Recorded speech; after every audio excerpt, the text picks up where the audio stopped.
কেমন আছে সবাই? তেসরা জুন বাবা লোকনাথের তিরোধান দিবস। আমি প্রতি বছর মতন এবছর ছোট করে নিয়েছিলাম।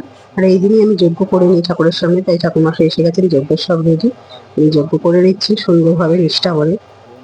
পাশে আমার হাজবেন্ডকে বসিয়ে রেখেছেন, আর ওনাকে ঠাকুরমশাইকে ছুঁয়ে থাকতে বলে, যেহেতু ও বাড়ির কর্তা যিনি হিসাবে যজ্ঞটা আর করা উচিত বলে ঠাকুরমশাই, বা আমাদের এই ঠাকুরমশাই বলেন, তাই উনি তাকে পাশে বসিয়ে ছুঁয়ে রেখে দেন। এবং লাস্টে যে যজ্ঞের আহুতি দেওয়ার যে কলা আর কলাটা যে যজ্ঞে আহুতি দেওয়া হয়, সেটা কিন্তু আমার বড়ই করে থাকে, বা তাকে দিয়েই ঠাকুরমশাই করিয়ে থাকেন।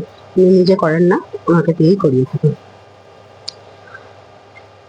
যজ্ঞর সময় সুন্দরভাবে, আর যজ্ঞটা এত সুন্দর হয়, যজ্ঞের সমস্ত কাঠ আস্তে আস্তে ধীরে ধীরে পুড়েও যায়। ওনার যজ্ঞটা খুব নিষ্ঠাভাবে হয়, যত যজ্ঞের আগুন উঠবে তত ভালো দোষ কেটে যাবে। দেখুন যজ্ঞের শেষে দেখুন তবে যজ্ঞটার আগুনে কত সুন্দরভাবে পুরোটা একদম জ্বলে সুন্দরভাবে, কোনো রকম কোনো যে নয় যে যজ্ঞের হাফ কাঠ জ্বলেছে হাফ কাঠ জ্বলেনি, খুব সুন্দর।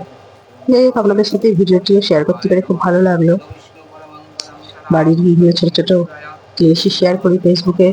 আর অন্য কিছু তো আমি করতে পারি না, কারণ খুব একটা দূরে যাওয়া হয় না।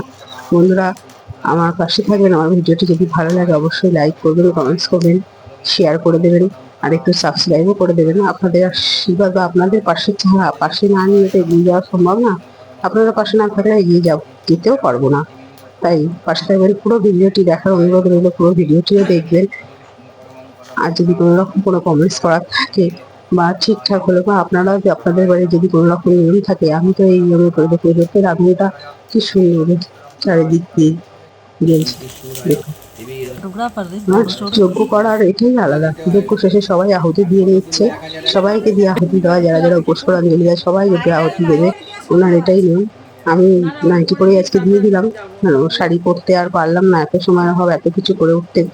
আবার বিকেলে যে কজন আছে, যারা যারা আছে তাদের জন্য প্রসাদ আলাদা হবে, পোলাও আলুর দম করবো একটু। এটা তো ভোগের জন্য অল্প করে করেছি, লোককে খাওয়ানোর জন্য আবার একটু করবো, তাই ওইদিকে ব্যস্ত রয়েছি। মা দিয়ে দিচ্ছে, সবাই দিচ্ছেন, এবং দুর্গেশের ঠাকুরমশাই সবাইকে টিপ করে দিচ্ছেন। এবং উনি পুজো টুজো হয়ে গেলে লাস্টে একটু আমার বাড়িতে থেকে যে কিছু না জোর করে ওনাকে কিছু খাওয়ানো যায় না, তারপরে কি করা হয়, উনি একটু প্রতি বছরই একটু লাল চা খেয়ে বলেন, বৌদি একটু লাল চা করুন, আমি লাল চা খাবো। ওনার জন্য ওই যজ্ঞের টিপ নিয়ে আমি ওনার জন্য লাল চা করতে চলে গেলাম। যাই হোক, ভিডিওটি কেমন লাগলো, ভালো লাগলে অবশ্যই ভালো করবেন।